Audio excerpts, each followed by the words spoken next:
Oke, mungkin saudara bisa, kalau pertemuan sudah selesai, saudara bisa sambil makan, sambil minum, terserah. Yang kalau ada yang mau tanya atau apapun silahkan. Oke, yang di belakang ditanya kepada siapa atau komentar kepada siapa? Ya, kepada Pak siapa ya? Yang kelompok unitarian itu ada ya? Ya, oke, silakan. Tadi memakai yang dari Korintus pasal 8. Tetapi kalau pakai LAI dan dia pakai LAI, saya pakai juga LAI, tapi ini terjemahan lama. Oke. Mungkin bisa jadi perbandingan. Tetapi kepada kita ada satu saja, yaitu Allah Bapa, maka segala sesuatu daripada Dialah asalnya. Dan kita menuju kepada Dia, dan Tuhan pun satu juga, yaitu Yesus Kristus. Oleh sebabnya Allah ada segala sesuatu. Nah, di sini dikatakan tadi bahwa Bapa itu, yang Allah itu Bapa adalah Yesus itu Tuhan. Tetapi di dalam ayat ini tanpa dilihat atau diteliti lebih dalam, Bapa dan Anak itu dikatakan pencipta. Dan di dalam Yohanes pasal 1 ayat 1 dikatakan di situ, maka pada awal pertama adalah Firman, dan Firman itu bersama-sama dengan Allah, dan Firman itu adalah Allah. Nah, Firman di sini bukan dalam pengertian yang dikatakan Bapa, tetapi ini berbicara mengenai Yesus Kristus. Dia pencipta, segala sesuatu ada karena Dia. Nah, Dia pencipta. Bagaimana mungkin yang dicipta menjadi pencipta? Terus tadi dikatakan dikatakan bahwa Bapa itu mencipta melalui Yesus Kristus. Nah, kalau Yesus Kristus sendiri dicipta, Bapa itu harus bekerja lewat siapa? Itu masalahnya. Kalau dia cuma bekerja lewat Yesus Kristus, jadi dia harus menciptakan Yesus untuk dapat bekerja. Nah, kalau Yesus sendiri dicipta, Bapa itu menciptakan Yesus itu lewat siapa? Jadi berbeda pencipta ya, berbeda pencipta lah. Jadi memang mungkin kelihatannya saudara ini tidak mengikuti dari pertemuan beberapa waktu yang lalu ya.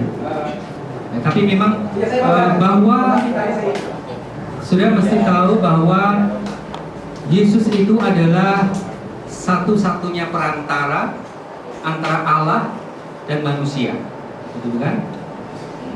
Maka dalam segala hal, ketika Allah ingin bertindak terhadap manusia, maka semuanya itu dilakukan melalui Yesus. Nah, apa saja yang dilakukan melalui Yesus? Tadi benar sekali tentang penciptaan. Kepada Yesus Allah memberikan kuasa, maka Yesus menciptakan. Sementara sudah saya mencarikan ayatnya ya. Tentang penciptaan, itu tadi dikatakan daripadanya berasal segala sesuatu ya. Lalu kalau Yesus kan olehnya segala sesuatu ada. Jadi Allah lah sumber itu, Allah memberikan kuasa kepada Yesus dan Yesus menciptakan. Olehnya kok? Iya, olehnya. Betul. Olehnya berarti dari diri sendiri. Olehnya itu melalui ya. Melalui, oleh itu dilakukan oleh Dia. Oke. Dalam bagaimana tanggapan saudara? Dalam hal penyelamatan juga demikian. Yudas 25, Allah yang esa juru selamat kita oleh Yesus Tuhan kita. Jadi demikianlah hubungan antara Allah, Yesus dan manusia. Yesus ini adalah perantara antara Allah dan manusia. Semua yang dilakukan Allah terhadap manusia lewat Yesus. Di sini dikatakan bahwa terjemahan lama ini lebih tegas dikatakan bahwa dan kita pun ada oleh sebabnya. Sebabnya. Di situ tidak berbicara mengenai seseorang yang bekerja lewat, tetapi dia mensejajarkan antara Bapa dengan Yesus sebagai pencipta. Dan di dalam Yohanes pasal 1 jelas, Firman itu adalah Allah. Jadi kalau saudara mengatakan saudara Kristen, konsep saudara sebenarnya itu bukan Kristen yang saudara itu sudah merupakan sampah yang dikubur gereja sudah pertemuan 2 bulan yang lalu ya, mereka sudah tidak bisa menjawab ayat ini ya. Kalau mereka bilang Yesus dicipta pertama lalu mencipta melalui Yesus yang lain-lain. Tapi ayat ini mengatakan Bapa itu seorang diri membentangkan langit, siapa mendampingi aku. Lalu setelah saya pelajari, ini ayat serangan dari Sony waktu itu ya. Lalu setelah saya pelajari ternyata ada ayat-ayat lain ya. Allah bicara buat seorang diri membentangkan langit. Atau ada lagi 41:36 ini juga seorang diri melakukan keajaiban besar. Nah, keajaiban besar itu apa? Dijelaskan menjadikan langit, menggambarkan bumi dan sebagainya. Jadi ayat tadi semua mengatakan Allah itu seorang diri menciptakan. Laki-laki tidak ada masalah dengan kami, karena kami kalau Yesus pencipta, Yesus dan Bapa itu satu dari seorang diri, tidak salah. Tapi kalau teologi mereka itu sudah kacau balau. Seorang diri bagaimana? Saya akan jelaskan dalam waktu yang sebentar. Ya. Tadi ada 2 pertanyaan yang kemudian ditimpali oleh pertanyaan yang lain. Yang pertama sudah saya jawab tadi, bagaimana Allah bekerja melalui Yesus. Ya. Yang berikutnya adalah ayat Yohanes 1 ayat 1. Jadi pada mulanya adalah firman. Firman itu bersama-sama dengan Allah, dan firman itu adalah Allah. Saudaraku, kata Allah itu artinya tidak hanya satu. Allah itu bisa Allah yang maha kuasa. Allah itu bisa makhluk surgawi. Allah itu bisa tidak hanya satu. Kalau kata Allah itu diikuti oleh kata sandang tertentu, ya, maka maksudnya adalah Allah yang maha kuasa. Saya ingin memberikan penjelasan. Tolong saudara perhatikan kalau saudara mau bertanya. Baik, kalau saya ke rumah, saya sudah bagikan makalah ya. Barangkali sudah belum mendapatkan. Kalau saya berkata, bawakan ke sini yang kecil, ya, maka pembantu saya mungkin akan membawa, kalau dia sedang mengatur mainan, yang paling kecil dibawa ke saya mainannya. Saya punya 2 anak. Kalau saya berkata begitu, ada istri saya sedang menggendong bermain-main dengan 2 anaknya, yang paling kecil dikasih ke saya, dan yang lain-lain. Jadi kalau saya hanya berkata-kata kecil itu banyak, tetapi kalau saya katakan saya minta si kecil, di rumah saya semua tahu bahwa si kecil itu adalah anak saya yang paling kecil, bukan batu yang kecil, bukan mainan yang kecil. Jadi kata si atau kata sandang di sini memberikan kepastian maksud siapa yang dimaksud di situ. Ya, artikel itu fungsinya demikian. Begitu juga dengan kata Allah. Allah itu bisa diterjemahkan menjadi beberapa arti. Ya, sudah bisa baca itu di kamus. Ada Pak. Kalau Bapak pelajar. Jadi kalau Bapak bilang diartikan, berarti Allah berpikir macam-macam Allah. Nanti dulu Pak. Allah itu bilang. Jadi boleh saya jelaskan Pak. Kalau di kamus Alkitab Pak, itu ditulis dengan kata theos Pak. Tadi Bapak bilang Allah itu makhluk. Begini Pak. Jadi kata theos, apakah saya bisa terus memberikan penjelasan? Iya. Ya. Kata theos itu artinya bukan hanya satu. Ya, bisa tadi makhluk surgawi itu juga bisa theos. Alkitab ada catat itu. Ya, Alkitab ada contohnya. Nah, di dalam Yohanes 1 ayat 1 itu memang ada beda yang jelas. Ya, pada mulanya adalah firman yang diikuti dengan artikel tertentu. Jadi pada mulanya adalah sang firman. Kalau firman banyak, saya bisa berfirman. Tapi kalau sudah sang firman, tidak ada artinya lain. Itu siapa? Yesus. Sang firman itu bersama-sama dengan sang Allah. Sang Allah itu siapa? Yahweh, Bapa. Dan sang firman itu adalah Allah. Tidak ada kata artikel di sana. Ya. Jadi di sini saya ingin menekankan justru Yohanes yang berbicara ini sangat teliti mengatakan bahwa Allah yang dikenakan kepada Yesus itu adalah makhluk surgawi. Dia bercerita tentang Yesus. Yesus bersama-sama dengan sang Allah yaitu Bapa. Dan siapakah Yesus? Yesus itu adalah ilahi, makhluk surgawi. Dan saya bisa buktikan kan Yesus itu memang malaikat Allah. Yesus bukan Allah itu sendiri. Yesus bersama-sama dengan sang Allah. Itu penjelasan saya dalam Yohanes 1 ayat 1. 1 Yohanes 1 dengan Kejadian 1 ayat 1 itu sama Pak. Pada mulanya. Jadi Allah menciptakan bersama-sama roh. Roh itu tidak terpisah, menjadi satu. Oke, saya pertanyaan saudara lain pertanyaannya, tidak cocok dengan penjelasan bahasa Yunaninya ini dari Pak Denny. Saya ingin, karena saudara juga saya kira semuanya buta tentang Yunani.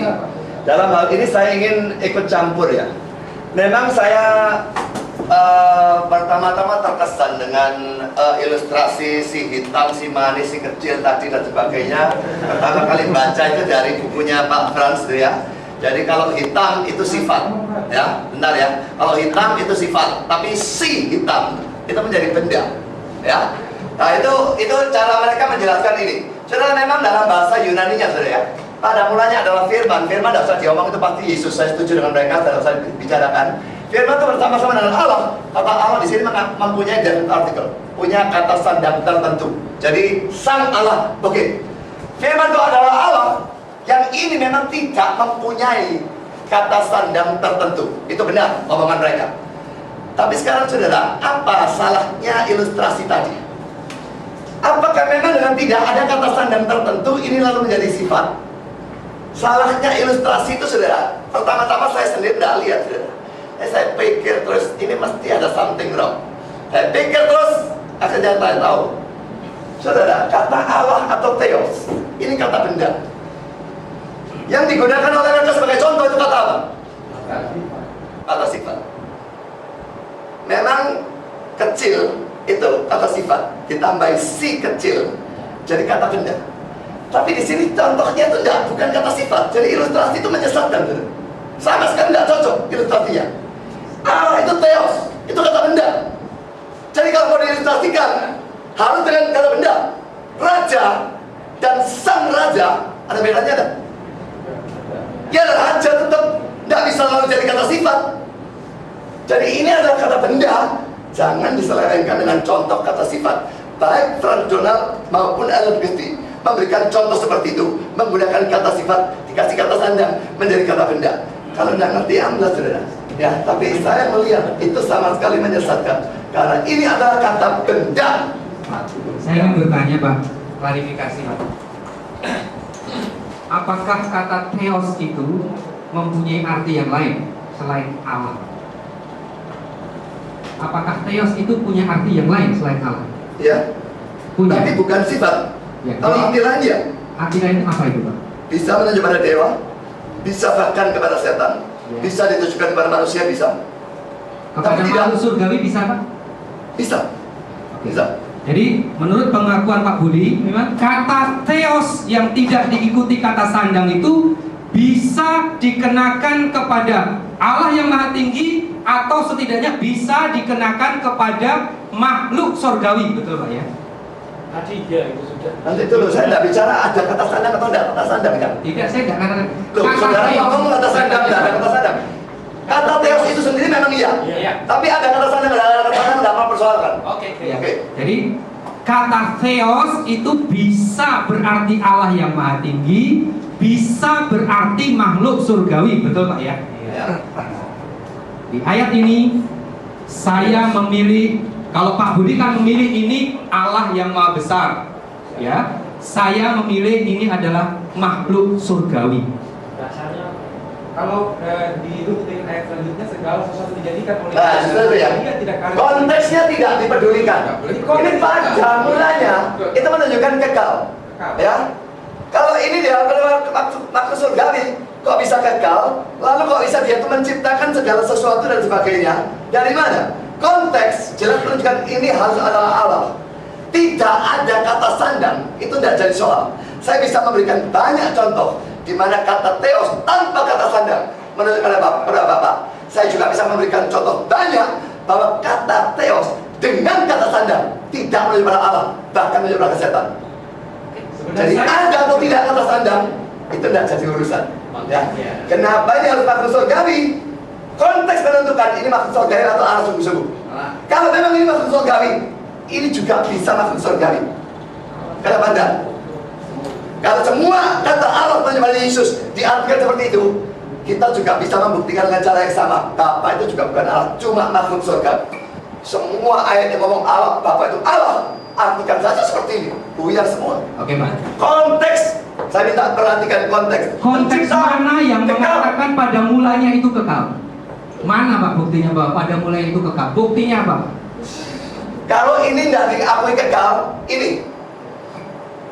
Saudara, ini memang mau dibuktikan eksplisit hitam di atas putih tidak bisa. Ya, kalau saya berpendapat pada mulanya ini melampaui. Lagi saudara yang sana bilang kita Kejadian, menurut saya tidak. Melampaui, lebih kekal lagi. Ya, jadi tapi tetap terus terang yang bisa dibuktikan. Ya. Ya, Bapak beda dengan Bapak. Ya. Tapi segala sesuatu dijadikan ya pada mulanya bersama Allah ya. Lalu segala sesuatu dijadikan manusia. Berarti sebelum semua dijadikan, dia sudah ada bersama dengan Allah. Dan itu menurut saya harus diartikan kekal. Tapi kalau saya tetap tidak mau, ini penciptaannya. Jadi konteksnya menunjukkan dia adalah Allah.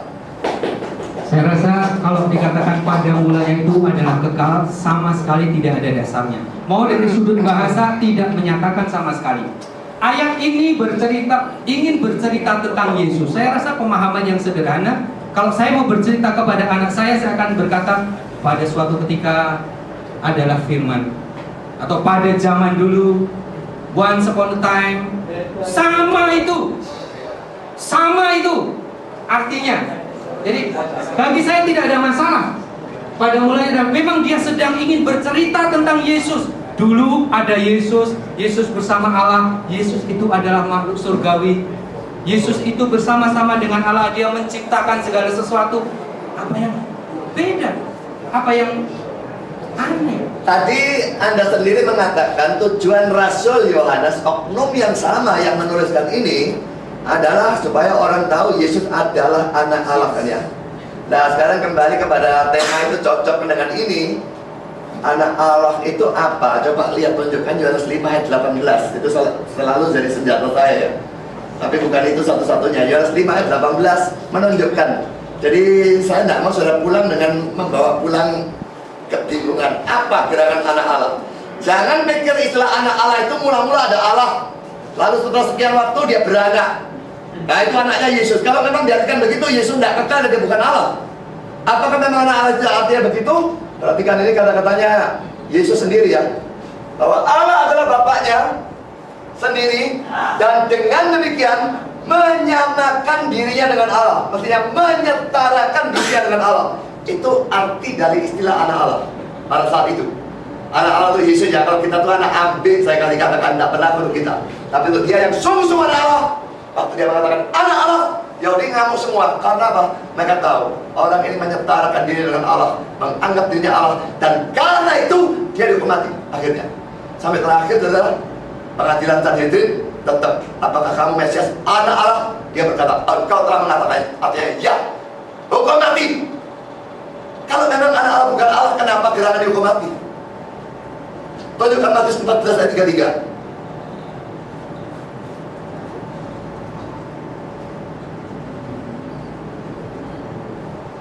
Orang-orang yang dari perahu, orang-orang bangsa apa ini kira-kira? Yahudi saudara, menyembah dia. Katanya sesungguhnya engkau anak Allah. Disebut anak Allah tapi disembah.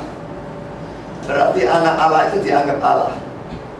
Ya, saudara, jangan artikan istilah anak Allah yang merupakan istilah zaman itu di sana dengan pengertian kita zaman sekarang. Ada Allah, lalu beberapa waktu punya anak. Kalau diartikan begitu buyar, saya tidak percaya dia anak Allah. Kalau dalam arti itu, tapi dalam arti seperti ini, anak Allah itu adalah Allah. Saya setuju, dan saya setuju juga dengan kata-kata dia tadi. Tujuan Yohanes membuktikan dalam seluruh kitabnya bahwa Yesus adalah Mesias dan adalah Allah sendiri. Itu tujuannya. Mestinya dari pertanyaan dituliskan ke kami ya. Loh, saya punya hak komentar Oh loh. boleh, makanya boleh. Iya. Saya tidak katakan tidak boleh. Iya. Tapi mesti kan diarahkan ke saya. Ayat ini sebenarnya kita sudah bahas. Kelebihan dari Pak Budi adalah mengaku kontekstual, tapi sesungguhnya tidak kontekstual. Berkali-kali mengatakan, ayo kembali ke konteksnya ayat ini. Ya. Sebab itu orang-orang Yahudi lebih berusaha lagi untuk membunuh Yesus, bukan saja karena ia meniadakan hari Sabat. Yesus meniadakan hari Sabat, saudara? Ya. Tidak, saya katakan. Ini tuduhan orang Yahudi. Dia meniadakan Sabat dalam arti hukum Sabatnya oleh dia diubah karena hukumnya Sabat orang-orang Farisi itu salah. Inilah saya katakan. Tidak boleh ini Yesus ubah. Nah, Inilah itu saya katakan pemahaman bahasa yang menurut saya perlu diperbaiki lagi. Ya, sekali lagi, ini tuduhan orang Yahudi. Jadi orang Yahudi menuduh Yesus meniadakan hari Sabat. Orang Yahudi juga menuduh pada saat Yesus mengatakan Bapa adalah pada saat Allah adalah Bapaknya, maka orang Yahudi menuduh dia ngaku anak Allah berarti Allah. Pemahaman orang Yahudi waktu itu, kalau ada orang ngomong anak Allah berarti Allah, maka Yesus menyamakan diri dengan Allah itu. Itu pemahaman orang Yahudi. Padahal Yesus tidak. Betul, Yesus katakan bahwa Allah itu adalah Bapaknya. Yesus sendiri mengaku itu. Tadi sudah dibuka itu, Yohanes 12 ayat 17. Yesus mengaku itu. Tapi Yesus tidak pernah mengakui bahwa dia setara dengan Allah. Tidak, saudara. Dan maaf, saya sedikit menyeberang. Pemahaman seperti ini pula lah yang kemudian dikritisi oleh saudara Muslim. Penggunaan istilah anak Allah yang berarti Allah, itulah yang diserang. Kenapa? Karena istilah anak Allah tidak harus berarti Allah. Makanya muncul di dalam Quran lam yalid wa lam yulad. Saya mempertajam saja ya. Dia tidak beranak dan tidak diperanakan. Kenapa? Karena pada saat itu berkembang paham bahwa istilah anak Allah berarti Allah. Makanya lam yalid wa lam yulad. Dia tidak beranak dan tidak diperanakan. Ayat itu muncul latar belakangnya itu, saudara. Jadi sekali lagi, Yesus tidak meniadakan Sabat. Yesus tidak mensetarakan diri dengan Allah pada saat dia katakan bahwa Allah adalah Bapaknya. Tidak, saudara. Itu adalah tuduhan orang Yahudi. Silakan diuji ahli bahasa, Pak Budi boleh. Ya, sekarang saya coba lagi-lagi tanyakan. Dulu, Pak. Kalau memang itu cuma tuduhan orang Yahudi, berarti orang Yahudi salah mengerti kan ya? Yesus mengatakan anak Allah itu maksudnya bukan Allah, tapi orang Yahudi salah mengerti. Oh, kamu menyamakan diri dengan Allah, kau dituduh. Kenapa Yesus tidak pernah satu kali pun memberikan penjelasan bahwa dia tidak mengklaim dirinya setara dengan Allah? Waktu ditanya apakah kau anak Allah, Yesus tahu kalau mereka sudah salah juga. Mengapa tidak? Dia jelaskan. Kok dia malah mengatakan, kau telah mengatakannya, lalu dia hukum mati. Sampai terakhir dia tidak pernah menjelaskan. Kamu tuh salah ngerti, yang maksudkan anak Allah itu bukan Allah. Tidak pernah. Kalau urusan kayak meniadakan Sabat, dia memberikan penjelasan. Jadi berulang kali dia memberikan penjelasan tentang persoalan Sabat. Misalnya dia katakan, kalau kamu punya binatang jatuh ke dalam lubang, apakah kamu angkat pada hari Sabat? Ya atau tidak? Nah, berarti boleh apa tidak aku nolong menyembuhkan orang? Nah, itu dia banyak memberikan penjelasan di dalam persoalan Sabat. Tapi persoalan dia dituduh, kalau ini katanya tujuan, dituduh mengaku sebagai Allah. Kenapa dia tidak pernah memberikan penjelasan? Aku bukan Allah, aku cuma anaknya, apapun artinya, pokoknya aku bukan Allah. Kalau dia mengatakan itu, dia tidak jadi mati. Tapi kalau dia tidak jadi mati, kita semua masuk neraka. Ayat 19 menjelaskan itu. Mulai ayat 19 menjelaskan itu. Ya, Yesus tidak pernah mensetarakan diri dengan Allah. Buktinya, mulai ayat 19. Maka Yesus menjawab mereka katanya, aku berkata kepadamu, sesungguhnya anak tidak dapat mengerjakan sesuatu dari dirinya sendiri jikalau tidak ia melihat Bapa. Ya. Sebab apa yang dikerjakan Bapa itu juga yang dikerjakan anak. Jelas sekali menunjukkan bukan kesetaraan. Yesus memberi klarifikasi, saudara. Dia tidak bisa mengerjakan sendiri kalau dia tidak melihat Bapa mengerjakannya. Jelas sekali, saudara. Yesus memberi penjelasan. Ini ada tambahan. Ya, saya rasa itu klarifikasi yang jelas. Jadi, Yesus sudah menjawab itu perkara dimengerti atau tidak. Tetapi saudara lihat juga, Yesus yang mengatakan bahwa Allah adalah Bapaknya dan Dia adalah anak Allah. Yesus yang sama juga mengulangi lagi yang sudah saya katakan di Yohanes 20 ayat 17. Jangan kamu pegang, aku mau pergi kepada Bapakku dan Bapakmu, Allahku dan Allahmu. Yesus sendiri yang mengatakan bahwa Bapa itu Bapaknya, Allah itu adalah Allahnya Dia. Mana mungkin itu artinya Yesus adalah Allah? Kalau Yesus adalah Allah, lucu punya Allah lagi. Ya, Tapi, Allah dan manusia, jangan lupa. Nah, itu. Ya, terus selalu memangnya kok. Memang itu teologi kami. Ya, itu memang. Ini gimana saudara jawab ini? Tidak memberi jawab atas tujuan-tujuan saksi ini. Kalau tadi itu penjelasan dari Pak Nono itu menganggap klarifikasi, kok aneh mereka sudah diklarifikasi kok salah duga, terus goblok banget gitu loh. Kalau mereka tidak salah juga, mereka tidak menyalibkan, Pak. Nah iya, kenapa? Ya kalau ada Allah mereka salah duga, sudah diklarifikasi tetap salah duga. Kenapa? Karena pikiran mereka sudah tertutup untuk Yesus. Apapun yang diomong Yesus salah, Pak. Kalau mereka mau membuka pikiran terhadap Yesus, mereka tidak salibkan Yesus. Saya menduga sekiranya Yesus ada di dan sudah Tidak memberi jawab ini loh, Pak kenapa? Budi tetap saja ngotot. Ya. Tidak memberi Tidak jawab. ada bedanya, tidak ada bedanya. Kalau Ya. menjelaskan Alfa dan Omega yang patut dikatakan sama Tuhan Yesus. Nah, jangan lari ke tempat lain. Jangan lari ke tempat lain. Saya bisa jawab, tapi saya ngikuti rule aja. Saya ngikuti arah aja. Saya bisa jawab, tapi saya ngikuti pembicaraan. Oke, ada lagi yang mau tanya barangkali? Saya bilang ke sana aja Pak, karena perlu pertama itu. Sebenarnya pandangan saudara itu sudah lama di gereja ya, dan pada saat itu waktu orang Kristen kita belajar sejarah supaya jangan seperti kedai dulu ya. Semuanya itu Badai dungu Pak. kalau orang tidak belajar sejarah kan dikatakan seperti kedai dungu jatuh dalam lubang yang sama. Nah sebenarnya pandangan saudara itu sudah terulang dan sudah lama Oh, iya, memang lama gereja sekali. oleh Arius ya, oleh Arius. Dan statement saudara itu dikatakan di dalam Yohanes pasal 1 ayat 1 tadi. Situ semuanya orang tidak bisa berbicara karena memang Yesus adalah Allah dan pencipta. Dan mereka semuanya kembali dan mengakui itu di dalam konsili Nisea ya. Nah, saya kira juga saudara-saudara, kalau saudara mengaku Kristen, tapi kalau saya tidak tahu kalau ada dasar-dasar lain yang saudara pakai, kalau memang Alkitab, ya dengan rendah hati saya katakan bertobat. Mungkin ada kesempatan yang lagi. Sebelum dijawab sejarah, ya, karena itu tanggapan sebelum dijawab sejarah, saya ingin katakan, Mas tadi baru belajar tentang arti kata Kristen. Ya, saya sudah jelaskan Kristen itu apa. Ya, tetapi percuma. Saya rasa inilah yang saya bilang dengan satu sikap yang kurang santun. Ya, saya harus akui. Silahkan di close up saya. Sifat seperti ini yang kurang santun dalam sebuah. Sifat yang mana? Ya, ini tanya kemudian pergi begitu saja. Ya, tapi nggak apa-apa. Itu hak. Oh itu hak. dia memang perlu pulang kan bisa ya, tapi dia menyuruh saudara bertobat itu saya kira bukan sikap yang tidak santun. Saya pun serukan. Langsung injili saudara. Saat ini saya juga bertanya, ada manfaatnya dialog ini atau tidak? Ya, kalau memang tidak ada, setidaknya saya sudah menyerahkan. Saya berharap tongkat ini saya serahkan kepada Pak Budi yang berani seorang pendeta. Ya, tetapi sekiranya memang ini tidak ada gunanya, ya sudah. Ya sudah. Buat apa lagi? Ya. Tetapi jangan berpikir saya menyerah. Oh tidak. Saya sebentar. Saya dan kawan-kawan tidak pernah berada dalam posisi ragu-ragu. Sekiranya ada tahap atau taraf keyakinan yang lebih dari hakul yakin, itulah keyakinan saya. Ya. Ya, silakan saudara mau lain, tetapi setidaknya saya sudah memberikan ini. Kalau memang tidak ada gunanya, apalagi disertai dengan sifat-sifat yang sudah kurang santun, buat apa dilanjutkan? Ya, buat apa? Hanya menambah kebencian saja. Ada gunanya. Sedangkan saya masih ingat Pak Budi anggap saya sudah bukan saudara kok. Oh ya jelas bukan.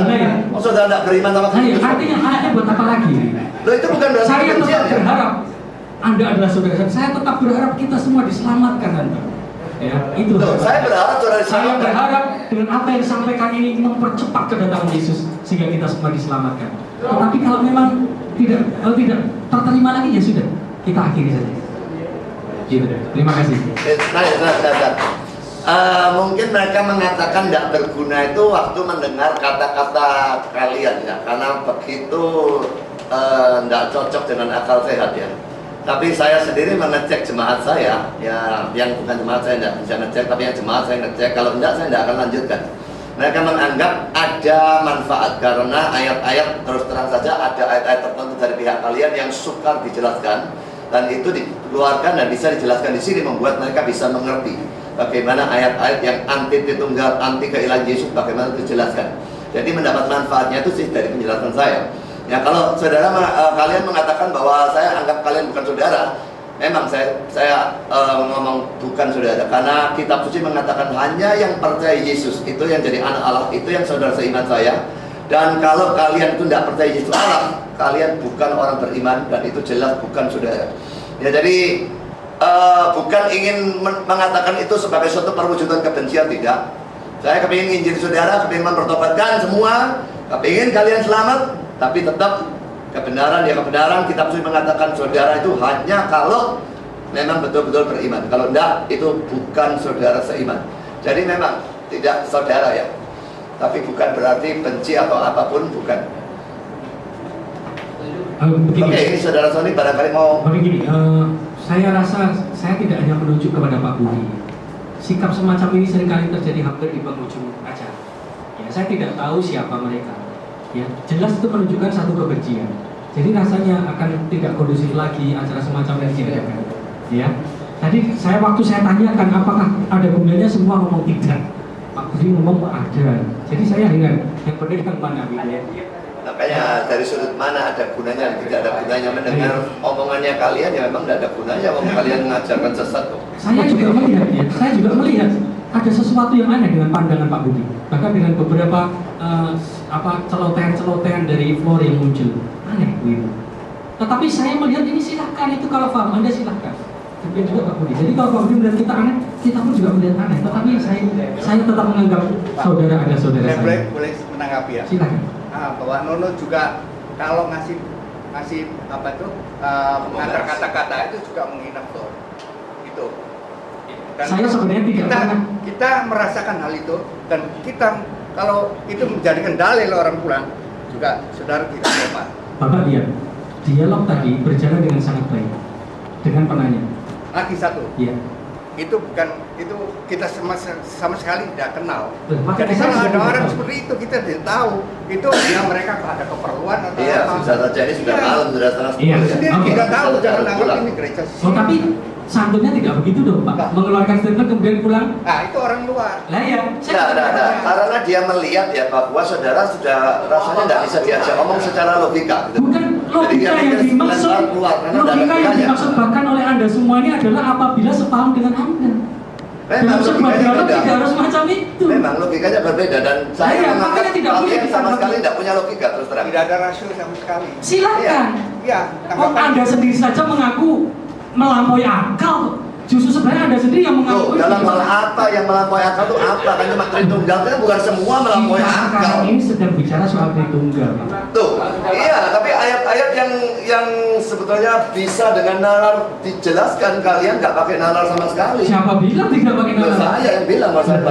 Saya justru katakan Anda tidak punya nalar. Saya justru katakan seperti itu. Oke. Satu, tinggal satu. Ya. Waktunya sudah hampir habis. Kita banyak waktu untuk membicarakan Yesus itu bukan Allah, Yesus itu bukan. Terus ditambah lagi dari pertemuan sebelumnya Pak Fran itu mengatakan bahwa menurut Lembaga Alkitab Indonesia Yesus tidak pernah memperkenalkan dirinya sebagai Allah, dan Paulus tidak pernah menyebut Yesus sebagai Allah.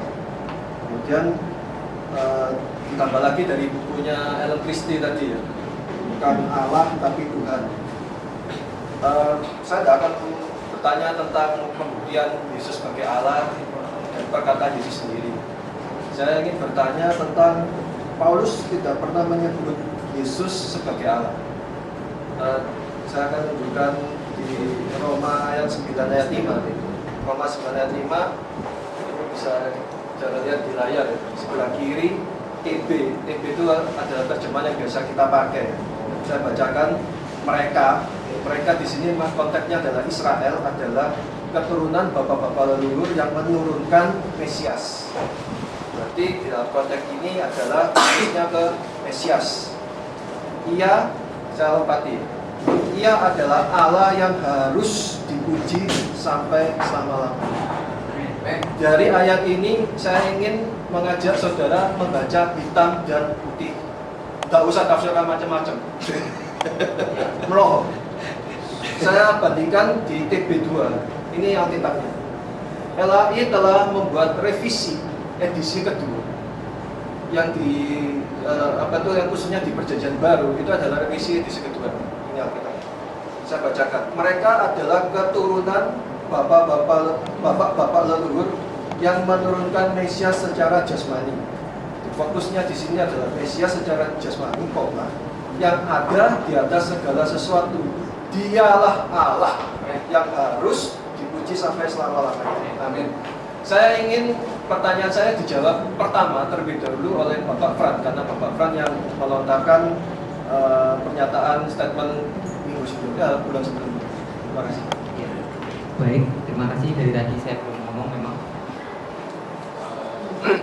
Karena statement yang saya sampaikan adalah ungkapan dari Lembaga Alkitab Indonesia, dan itu ada rekaman CD-nya. Kalau mau nanti bisa saya kasih nomor HP-nya untuk menghubungi si penjual CD-nya. Juga diulas dalam majalah Crescendo. Karena pertanyaan itu terhadap LAI, maka saya akan jawab juga apa yang dijawab oleh Lembaga Alkitab Indonesia. Saya akan bacakan. Jawabannya persis seperti ini. Dia menjawab demikian. Roma 9 ayat 5. Ayat ini adalah ayat yang sangat bermasalah. Roma 9 ayat 5 merupakan salah satu ayat yang paling diperdebatkan dalam tafsir Perjanjian Baru. Terjemahan formal dari LAI berbunyi seperti itu ya.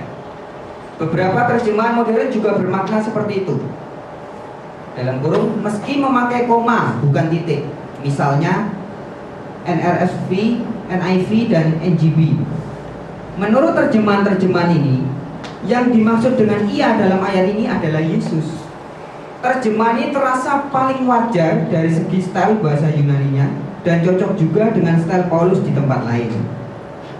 Roma 1 ayat 25, Galatia 1 ayat 5, 2 Korintus 11 ayat 31. Satu-satunya keberatan yang paling serius terhadap terjemahan ini adalah fakta bahwa Paulus tidak pernah menyebut Yesus Kristus sebagai Allah. Tegas. Nanti bisa kontak ke LAI langsung. Maka aneh, tiba-tiba di satu ayat ini dia membuat suatu kecualian dengan tegas menyebutkannya sebagai Allah.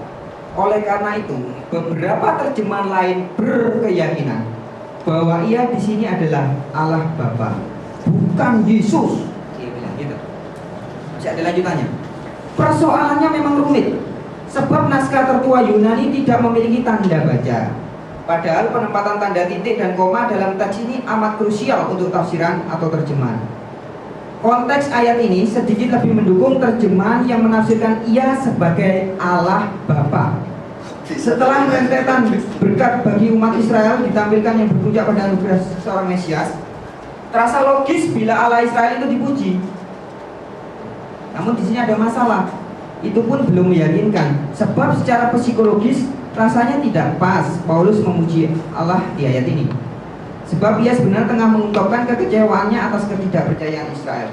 Memang dapat dikatakan bahwa dalam semua berkat atau pujian, Paulus umumnya memakai rumusan yang jelas mereservir Allah hanya untuk Bapa. Dia ngasih contoh ayat, terpujilah Allah Bapa Tuhan kita Yesus Kristus. Bandingkan 2 Korintus 1 ayat 3, 11 ayat 31, Efesus 1 ayat 3. Akan tetapi dalam rumusan atau berkat pujian seperti itu, kata terpujilah selalu ditempatkan pada awal kalimat. Padahal dalam Roma 9 ayat 5, kata tersebut menjadi kata ke-6 dalam kalimat ini. Jelas ini sebuah konstruksi yang aneh secara gramatikal. Saya kira harus tingkat ya, waktunya tidak mengizinkan. Dan ini tema yang terlalu besar. Saya kira Bisa dilanjutkan. iya, lain kali kita bahas Roma 9. Kalau ini waktu toh enggak, orang juga tidak ngerti kata-kata. Iya, atau saya bisa ngomong 1 menit untuk menanggapi itu ya Pak. Jadi Roma 9 ayat 5, kalau menurut LAI memang Yesus adalah Allah. Ya, versi LAI menulis yang tertulis di Alkitab ini Yesus adalah Allah. Tetapi ada banyak juga versi yang lain yang tidak menulis demikian. Memang ini kejujuran ya. LAI kalau sudah baca Roma 9 ayat 5 memang begitu. Ya, saya Tapi ada tahu. versi yang lain Saya yang tidak mendukung begitu. kata-kata saudara, kata-kata Anda. Jadi saya tahu memang ada terjemahan-terjemahan dari Roma 9 ayat 5 yang tidak menunjukkan itu kata menunjuk pada Yesus ya. Jadi itu dianggap sebagai doksologi, tapi saya bisa membuktikan bahwa itu salah. Ya, cuma sekarang waktunya tidak memungkinkan, dari lain kali mungkin kita akan bicarakan Dari tema saya itu. juga. Ini saya tampilkan juga versi NIV sama King James bahwa ini ada kata-kata Christ, who is God over all, forever praise. Kemudian King James juga flesh Christ came, who is over all, God bless forever. Ini jelas. Jadi kalau Anda bicara bahwa ini versi LAI, yang lain enggak. Ini saya tunjukkan NIV sama King James. Dia bilang ada versi lain, memang benar. RSV saya kira. Saya kira RSV. Tidak apa-apa lah, lain kali kita bahas itu. Cuma kalau juga dikatakan bahwa di tempat lain Paulus tidak pernah ngomong, cuma di sini tahu-tahu ngomong Yesus Allah, itu juga salah. Karena Titus 2:13 jelas sekali mengatakan juga Yesus adalah Allah. Ujung permasalahannya, Pak Frans tadi sedang mengutip statement Ya. salah seorang. Iya. Itu Tahu saya tahu. Jelas ya. Jadi tentang Roma 9 ayat 5 lain kali kita mau persoalkan, ayo kita persoalkan habis-habisan. Yohanes 1 ayat 1 akan ada waktunya ya. Jadi karena itu tidak bisa dalam satu hari belum semua, tidak mungkin. Ya kalau mau ya saudara lain kali datang Saya lagi. mengusulkan supaya jalannya dialog ini lebih kondusif. Kalau memang mau dilanjutkan perlu moderator. Ya. Karena Nggak bisa seperti dulu sudah pakai moderator. Karena tidak bisa, namanya. kemudian Pak Budi juga bersikap bisa mematahkan, bisa berargumen sembarang tanpa moderator tidak bisa, karena kondisi semacam ini tidak bisa dijalankan. Nah ya, tapi moderatornya itu kan seperti dulu moderatornya Islam, kami merasa dia condong pada kalian karena memang itu kepercayaan dia. Silakan, moderatornya siapa nanti kita uji, biarlah Flo yang menilai. Dan kami bisa meneruskan nggak dengan moderator. Dan kalau pakai moderator tambah lama. Saya sebetulnya tidak apa-apa pakai moderator, tapi siapa sekarang? Kalian bisa setuju dengan kami dalam pemilihan moderator itu? Nanti kalau moderator dari kalangan Kristen, kalian menganggap kita konsultasi. Nah, untuk itu kita konsultasikan. Nah, siapa? Daripada kita tidak dalam. Nah, sekarang bisa ngomong memberikan usul barangkali. Saya belum bisa. Jadi nanti kita perlu waktu untuk ngomong. Saya tidak keberatan selama moderatornya fair, tapi yang dulu saya merasa tidak fair. Dia Islam ya, dia lebih Pak Budi cenderung sudah dengan saya kalian. ganda loh, Pak. Hah? Pak Budi pernah ngomong sama saya, fair. Cukup fair. Oh, enggak, Pak Budi bilang. Nah, Saya fair. Saya bilang cukup fair. Pak Budi tidak bisa kemudian di hadapan audiens yang beda kemudian ngomong berbeda. Tidak, saya tidak lupa dengan kata-kata saya. Saya mengatakan cukup fair karena dalam dugaan saya sebelum debat itu dia akan lebih tidak fair. Tapi ada tidak fairnya itu pasti menurut saya. Cuma ya relatif cukup fair. Jadi saya tidak apa-apa. menyampaikan Pak tanggapan moderator saya yang kemarin itu dia justru tidak mengetahui permasalahan. Iya, dia tidak ngerti. Justru itu dia kaget Nggak untuk ngerti. ternyata sedalam ini masalahnya. Iya, dia Karena nggak dia bisa. seorang Muslim. Makanya kalau Pak Budi waktu itu ngomong sangat fair sudah tepat waktu itu. Jadi kalau sekarang Pak Budi ngomong cukup fair sudah beda lagi. Enggak, Waktu saya itu dari Pak dulu Budi ngomong katakan cukup sangat fair. Dan saya pada orang-orang yang Saudara, juga saudara. ngomong sebagai orang Islam yang Tiga mestinya orang, juga setidaknya vegetarian. silakan di close. 3 orang di sini mendengar sendiri Pak Budi ngomong sangat fair, betul Pak Budi? Kalau sangat fair, saya boleh dipotong lehernya kalau saya ngomong sangat fair. Pasti tidak ada omongan seperti itu. Karena dalam pemikiran saya, dia ya lumayan lah sebagai orang Islam, karena dia sebenarnya Islam itu unitarian sebetulnya. Percaya satu Allah, tunggal mutlak ya. Jadi sebetulnya sama. Jadi saya harapkan dia akan berpihak ke sana, ternyata tidak terlalu lah ya. Ada sedikit berpihak, tapi tidak terlalu masalah saya. Jadi saya katakan cukup fair, tapi saya tidak kata sangat fair, sama sekali tidak mungkin. Saya tidak pernah punya pemikiran demikian soalnya. Ya sekarang gimana? Jadi kita nanti janjian siapa jadi moderator? Boleh, kita konsultasikan. Kalau moderatornya dari kalangan Kristen, kalian keberatan enggak? Setidaknya saya akan lihat Moderator itu begini Pak, menurut yang kami pikirkan, moderator itu akan melihat siapa yang pembicaranya melenceng. Iya seharusnya ya. Cuman itu aja, dia tidak perlu berkomentar apa-apa. Begitu Nah tapi ada moderator yang dulu kan melenceng, komentar kok. Saya sudah ngomong gini-gini, komentarnya melencengkan lagi dan sebagainya. dan Jadi bukan mereka dia tidak berpihak kepada siapapun. ya, tapi Nggak penting. bukan urusan berpihak atau enggak, tapi saya melencengkan tuh apa ya? Yang saya tegaskan misalnya tidak ada titik temu, dia berulang kali kepingin terus titik temu, memang nggak bisa aja. Kalau memang target kita sekiranya bisa pembicaraan itu bisa berbeda. Titik temu hanya bisa terjadi kalau kalian bertobat atau kami bertobat. Nah ya, kalau toh akhirnya Ya. diupayakan itu kan berarti tidak harus. Kalau Jadi, selama perlu kalian moderator. tetap memegang unitarian dan kami tetap memegang trinitarian, nggak ada titik temu. Tidak masalah. Lah iya. Nah, tapi Tapi dia kan. kalau ini pembicaraan ini kan diupayakan. Oke, sekarang bagaimana? Kalau moderatornya dari kalangan Kristen, kalian bisa terima apa enggak? Kalian minta dari apa? Sepanjang tugasnya juga hanya Karena dia sebenarnya- Bentar, Pak. Sepanjang mengatur trafficnya saja. Ya, harusnya dia mengerti persoalan kan dia. Kalau dia orang awam, silakan nanti. Harus pendeta atau apa, tapi siapa? Jadi Gitu, posisi saya kita bingung betul-betul saya. setara. Ya, kita betul-betul setara. Jadi tidak ada salah seorang pembicara yang berhak mengangkat waktu dan sebagainya, itu moderator tugasnya.